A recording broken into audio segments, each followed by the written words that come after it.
Hello everyone and welcome back to my video. In today's video, we're going to be going over Delfino Maza 2023, which was an A+ tier event that happened this weekend in Mexico. It's not often that we have these major events in Mexico. It's really nice to see some of their more local talent show up on the big stage. For our top 16, you're going to have Hazard, Manny, Andres FN, and MK Big Boss in 13th. Goblin, Rox, Alandis, and Meister in 9th. In 7th place, you're going to have Siski and MK Leo. 5th place, Ken and Gact. 4th place, Skyday. 3rd place, Shinemark. 2nd place, Glutonny. And winning the entire thing, you had Spargo.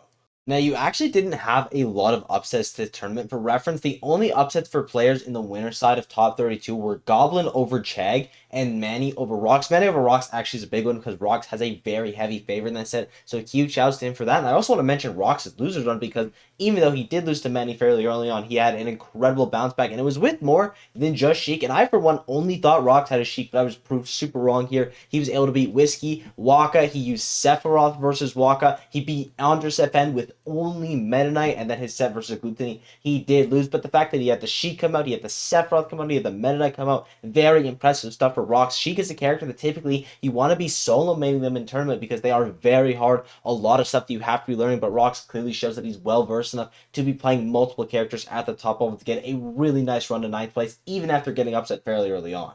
And in terms of American invaders at this event, you didn't have too many. You did have T3 Dom and Monty both coming in at 25th, and Goblin actually having a really nice run to 9th place. As I mentioned earlier on, he was able to get an upset over Chag before falling to Spargo in the winner's side of bracket. Then he was able to beat Gil, who was probably the best Kirby player in the world. I mean, he took Spargo to Game 5 last stock, last hit, so I feel like that gives him a decent amount of credibility. Also beat Mustang at this tournament, so big ups to him for that. After that, Goblin was also able to beat MK Big Boss in a Game 5 set before falling to MK Leo for 9th. So kind of just unlucky that he ran into Spargo and Leo for 9th place, but a really nice run from Goblin. It's been a while since we've seen him getting this far into a major event. He's had a couple decent major performances, but at the major, he hasn't been able to go so deep. So it's really nice to see him back on the top and getting some nice results. Before we do move on to top 8, I do briefly want to mention Hazard's run as well. Ended up getting 13th place with majority Dr. Mario. He also whipped out the Lucas versus Gak, though it didn't work out. It was a very, very close game. And it's just very interesting to see that even in the current meta of Smash Ultimate,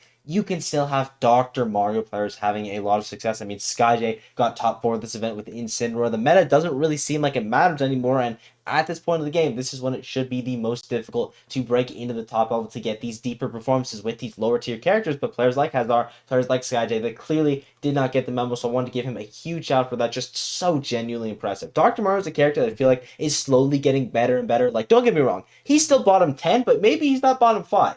And we are going to be moving on to the top 8 since this tournament wasn't very upset heavy. For reference, the only player that wasn't seeded to get top 8 that ended up getting top 8 was Shiny Mark. So big props to him for that. And you had Siski and MK Leo in 7th place. Siski beating CK, MK Big Boss, and Alandis. Also, really quickly, shout outs to Alandis. He beat both Viral Yo and Manny, so double eliminated the Steves from the tournament for him to get 9th place. Big props to him for that. But Siski, I mean, he looked phenomenal this tournament. Had very competitive sets versus both Spargo and Gak, especially that set for Spargo. Such a soul crusher in that Game 5. If he just hit 1 or 2 more moves, it absolutely could have gone his way. Could have been an entirely different tournament, but he didn't quite get it this time. Next time, though, I am very hopeful that Siski will be able to close out both of those sets. Honestly, he's just been kind of crushing it since Battle of BC. Does very well there, does very well at King of Fields. Now Smash Factor, he does well. Both the events in Mexico, he got top 8 at. So Siski looking to reclaim that title of best Samus in the world. MK Leo, though, didn't look incredible this tournament. Ended up getting 7th place, losing to SkyJ,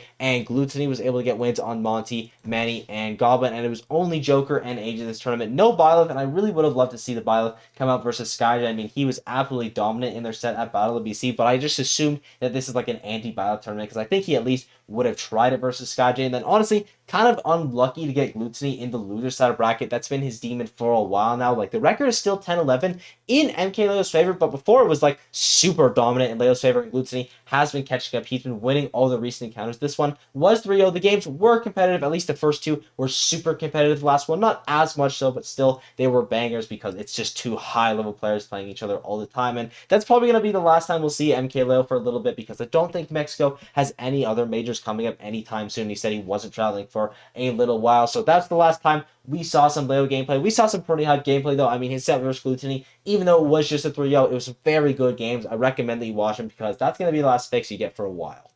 In fifth place, you're going to have Gact and Ken, both the Japanese invaders. Gact ended up getting upset fairly early on by Shining Mark right when he got into top 32, but through the loser side of bracket, was able to beat Chag, Hazard, Meister, the only top 8 seed that didn't get top 8, so shouts to Gact for that. And Siski, I mean, he is the best Ness in the world. It's pretty much undisputed at this point. The only Ness, I believe, on the top 50 for the Lumi rank, and he definitely deserves that title of best Ness because, my lord, he is absolutely incredible. He almost reversed through Skyjo, which is incredibly impressive. I mean, playing Skyjo for your first time is no easy feat, but to take him to game 5 in the manner that Gak did, he's got to be feeling super good about that. And going into the run back, I would have even more faith for Gak. He just looked like such a scary player. Speaking of scary players, you got Ken, another 5th place for him, was able to beat Gilhu, Waka, and Meister. Meister, a player that he had never been able to beat previously, went game 5 for them. So Meister got double eliminated by Japan, which you can't be feeling super good about that. I know I'd be super salty if the best raging came down just to double eliminate me. But Ken, another really nice place from him. No Sephiroth at this tournament. He does bust her out again once he gets into the top 8. That's Sep versus Glutonny.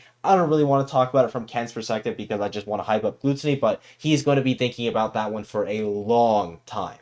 In 4th place, you're going to have Skyj. 3rd place, Shining Mark. Skyj getting wins over Digod, Alandis, MK Leo, and Gak. And 3-0 over MK Leo, may I add. I mean, Leo, one of the best movement-based players in the entire world, playing Joker and Aegis, 2 of the best movement-based characters in the entire game. And Skyj is playing Incineroar, who is the slowest character in the game. And even with all the odds against him, he still manages to pin Leo down and 3-0 him. Such an impressive feat. I mean, anytime Skyjay has a good run, it really just is impressive. The only player that is taking Incineroar to this level, and it's been a little bit since we've seen Skyjay top 8ing a major. Last time was going to be all the way back at Summit, so it's nice to see him back at the top level. And I gotta say, whenever Skyjay gets into the top 8 of these majors, it feels like he always wins 1 or 2 sets before he goes down. Goes down fighting as well. All of his sets seem super competitive, even when the matchups don't seem like they should be doable. So big ups to Skyjay for that. Sorry, my mic cut out there, but in 3rd place, you were going to have Shining Mark. And I gotta say, it's crazy that Incineroar and Pikachu have the exact same representation at the top level, and Shining Mark, he is carrying the torch for this character, getting wins on T3 Dom, Gact, Glutonny, and Skyj. That Gact win as well, it's super impressive because, I mean, that's a very tough match for Pikachu. At least most Pikachu players think so. I think Shining Mark, though, would disagree, and I mean, the way that he played that matchup, kind of hard not to agree with him. He didn't use any T-Jolt, just completely took it out of his game plan. By the way, that is pretty much Pikachu's entire game plan, so he played a completely different playstyle versus Gak just for that one matchup, and it ended up working out 3-1 favor. Honestly, probably should have been a 3-0 because he just kept neutral getting up into the yo-yo. Shining Mark was such a patient player this tournament as well. He just kept going under the stage every single time that he recovered because he wanted to be as safe as he could. Very slow, very methodical style of play, and that's the kind of style that you need for Pikachu to have success in the current meta. He waits for his time to get the hit, and when he finally does get the hit, he's probably going to advantage state you till you die, or you're going to take like 70%. Wasn't able to close at the major this time, did get very close though, lost both 3-0 sets to Spargo and Glutonny in the run back, but the fact that Shining Mark can get this far in the major events when he's only been traveling for a little bit now, still a very new player at the top level, hasn't even been to more than 10 major events, so Shining Mark is a player I could honestly see closing out one of these events anytime now.